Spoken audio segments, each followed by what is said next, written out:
The Prime Minister has mocked Labor's attempt to implement a policy of engaging with the Pacific, saying that you're trying to send the national broadcaster in to the region when he sent the AFP. You're sending the ABC. What's your reaction to his, well, as I say, mocking of the Labor plan? Well, here we have the Prime Minister once again mocking the needs of the Pacific nations. We know that Mr Morrison's ministers have mocked Pacific nations about their concerns about climate change, yet Pacific nations tell us that climate change is their #1 security threat.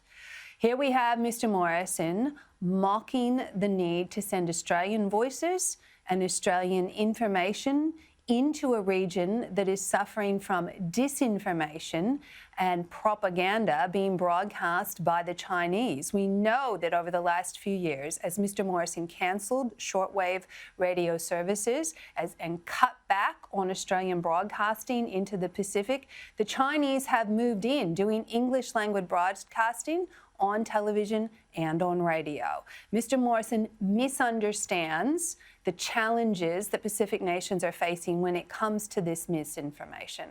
But this is one part of a broad whole of government strategy that focuses on defence partnerships, increasing strategic security, particularly in the economic exclusive zones of our Pacific nations family. And in your area of responsibility, you're talking about ag visas. And I want you to explain what you're doing on ag visas, because the government has been asking, will you maintain ag visas? You're saying you will, but it will only be relevant to the Pacific. What happens to Vietnam, the one country that had signed up to the ag visas? Will they miss out now?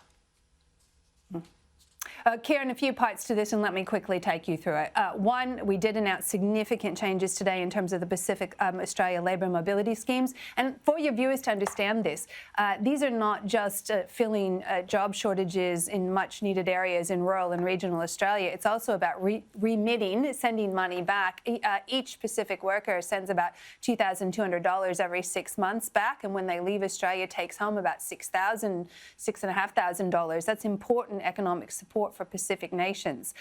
But with the ag visa, we do support an ag visa. We see it as an incredibly important tool that farmers have been asking for, giving certainty and portability and an uncapped visa, which is what the farmers have asked for. The government, by their own admissions and Senate estimates, says that their ag visa is capped at 1,000 workers, that they'd have no clear pathway to permanency, and not one worker has arrived. Even though David Littleproud promised there'd be workers on farms by last Christmas, not one worker has arrived in Australia.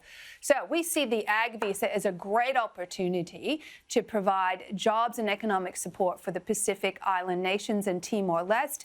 55,000 pre-screened workers ready to go. No need to enter into bilateral agreements. Does that mean that the Vietnam deal won't happen? But let me make the point about Vietnam. Let me make the point about Vietnam. The government haven't released the details of that agreement, so we don't know what's in it, whether it's an agreement to have an agreement or they've actually signed a bilateral. But let me be clear, we will, of course, honour any agreement. When we have seen the details of it, we will work with Vietnam to ensure that the agreement that they have reached is honoured.